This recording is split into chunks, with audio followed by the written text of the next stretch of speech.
How's it going, everybody? My name's Dave Whipple and you're watching Bush Radical. During the years 2016, 2017, Brooke and I built this cabin, this vertical log cabin outside of Fairbanks, Alaska. Now, if you've watched this channel, you've probably seen a lot of different videos on this cabin. Not to mention, I've done a compilation called Off-Grid Homestead Start to Finish. That video shows every step of the process of building this cabin, except how to chink it. In this video, I'm going to show you guys how to chink a log cabin like this. And by chinking, I mean this rubberized sealant that makes the log walls pretty much airtight and gives it that finished log home look that everybody wants. I'm going to show you guys all the tools you need. I'm going to show you guys the products that you can use, how to detail the wall before you do the chink work, and how to finish the chink itself. Stay tuned.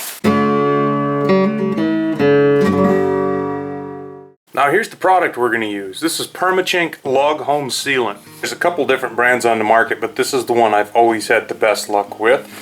And the picture on the bucket shows exactly what to expect. This is a chink between logs in a log home. It's rubberized, and I believe it has sand in it as well.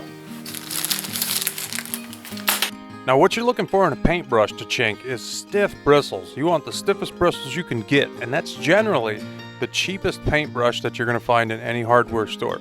It's good to have a couple different sizes, but you're probably only going to use the 1-inch and maybe the small inch if you buy that 3-piece variety pack.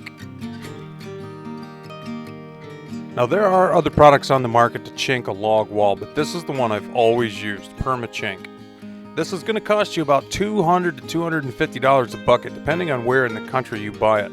But one bucket like this, it could do this whole cabin if I'm really careful. Not only are you going to need Chink and brushes, you're also going to need a follower plate. You don't have to have a follower plate, but this is going to make this job nearly mess-free.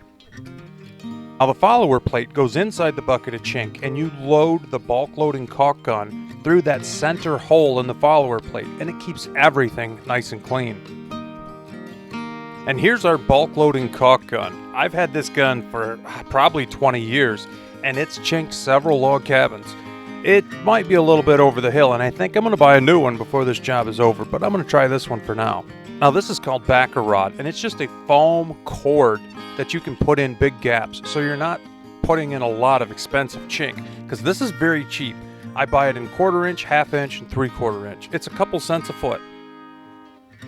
Now what this backer rod is going to do is everywhere that there's a gap that's developed between the logs, you can put in a strip of this backer rod. It's going to take up a lot of that space that you would have to fill with chink. Every quarter that you spend on backer rod, you probably save 50 cents in chink. So backer rod is one of the best ways to not only add insulation, make the job go faster, but also to stretch the chink as far as possible.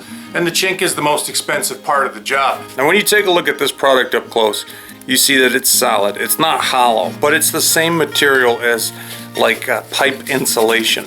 Even here in Fairbanks, Alaska, where things are generally expensive, I think this was 8 cents a foot, and the 1/4 inch was 5 cents a foot, and this was probably 15 cents a foot. The last thing you're going to need is just a small plastic bucket. We're going to put a little bit of water in this bucket, and that's going to keep the brush gliding over top of the chink.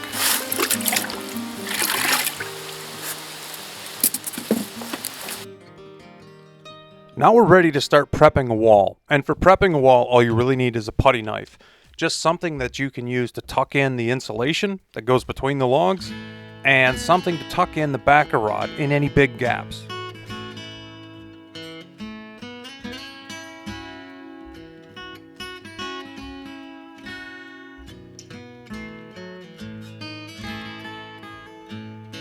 When you chink a log wall with a rubberized sealant like Chink, you're sealing one log to the next. You're also essentially gluing one log to the next. Chinking not only eliminates drafts, but a rubberized chinking like we're using today, it's a structural component. It actually adds some structural rigidity to the logs, gluing one to the next. And as far as aesthetics go, no cabin looks like it's done until it's been chinked. Whether that's chinked with mortar, chinked with Chink, or whatever has been used over the millennia. A log home looks like it should have something between one log and its neighbor. Now the way this cabin was built, it was built from the ends in because it's standing log. These last two logs here were the key logs. They were custom fit to fill this hole between this log and this one here. You can see this really tight gap. This is where no insulation was installed when these logs were put together. I've been building log houses since 2001, and my favorite way to put insulation into a tight space like that is with two pieces of flat metal flashing. Let me show you. So we have a piece of insulation and we have two pieces of metal flashing. You can buy these at Home Depot or Lowe's. They're like $1.50 a piece. And you just take the insulation, lay it on the metal flashing, and sandwich it. Just like that. We'll take these two pieces of flashing with our sandwiched insulation, and they'll go right between those logs, no problem at all. Then you just take one piece, pull it out, take the other piece and you pull it out, and your insulation is right in there where it's supposed to be. You can use longer pieces if you'd like, you can use shorter pieces if you like. I'm just going to grab two more chunks of flashing and just make a little bit longer sandwich. And that sandwich, the whole thing, we're just going to weed it in there like so. And then we can just pull it out piece by piece. And there's our insulation. A lot of times when you're getting ready to chink a log home, there's always those tight spaces where you could not get insulation in while you were building the log home. And it's easy to retrofit it like that with a couple pieces of flashing.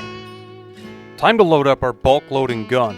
This is where that follower plate really shines. You just put the gun over the hole in the middle of the follower plate and pull up. And all that chink gets sucked through that hole up into the gun. Basically, if you've caulked anything, it's the same principle. Some gaps require a little bit more material, some gaps require a little bit less. Just use your best judgment. We're just going to start forcing that bead to spread out in that joint. Try not to get junk on the logs like I just did. And we're just going to go back and forth. And what we're doing here, we are sealing the edges into the log. A little bit of dip of water. And we're just going to seal the edge of that chink into the edge of the log where the chink meets the log. Once we've got a nice smooth edge, we'll just move on.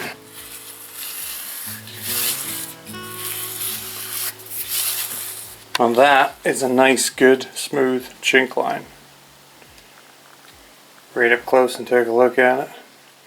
You can see how the edges of that line blend nice and smooth right into the log. That's what you're looking for. I think I used about 300 or 400 foot of half-inch rod on this, about 200 foot of 3/4, and about 150 feet of 1/4. I also bought a brand new caulk loading gun just because my old one, it was kind of giving me fits. Now this cabin does have a ton of windows in it, so that does help a lot. Makes the process go so much faster. The less log gaps that you have to chink, the less time it takes to do it. But a lot of these gaps needed backer rod, and this is what it looks like to install the backer rod. You just basically pick the correct size that's going to fit the gap the best and tuck it in, but don't shove it in too far. You just want to tuck it in until it's about flush with where the two logs should probably meet, and that is going to take up a ton of space that otherwise you would have to fill with chink. The chink is expensive, the backer rod isn't. It's a no-brainer, and not only does it add insulation, but I think it adds a bit of rigidity too.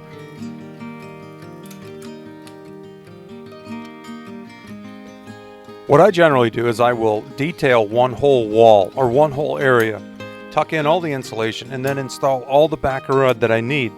Then I will usually run a whole tube, a whole bulk loading gun full of permachink, and then set the gun aside and I will dial in all the chink before I load the gun again and repeat the process. That gives you just about enough time to get all the chink smoothed out and seated into where it needs to be before it starts to set up. Because once it's set up, it's basically like rubber and you're not going to do anything with it. So about one gun full of chink is about all you want to get out on the wall before you take a break and dial it in with your paintbrush. And you just get the paintbrush a little bit damp, get as much water off it as possible.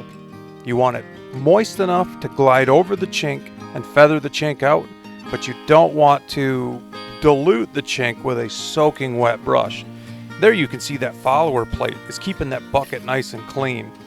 If you don't have a follower plate, you're just stuffing your bulk loading caulk gun down into the chink, and then you're constantly cleaning up the mess that's on the outside of the caulk gun. With that follower plate, it's pretty much a mess-free job. The tighter the joints between the logs, the less chink or backer rod you're going to need to use, and the quicker the job's going to go. On a house that's really tight, let's say with milled logs that key into each other, you're probably going to use less than a half a bucket on a full-size house. On a house like this that has natural logs with irregular joints, I'm going to use quite a bit of backer rod and chink, but I've seen cabins that needed much more work than I'm going to have to put into this one. Before I know it, I'm pretty much wrapped up. Well, that's it. That's the whole process of how to apply chink to a log cabin. One thing you might want to think about is it is so easy to get the hang of this job. You may want to start right by the front door and do the front wall first, because chances are if you start way in the back to kind of get used to it, you might be bored with the process by the time you get to the front, and you might just rush through it. Because it really is that easy. It really is something literally anybody can do. If you try it, you're probably going to be as good or better than I am, and I've done it several times. It's just something anybody can be a master at. Thank you guys so much for watching Bush Radical. My name's Dave Whipple. Be radical, eh? See you soon.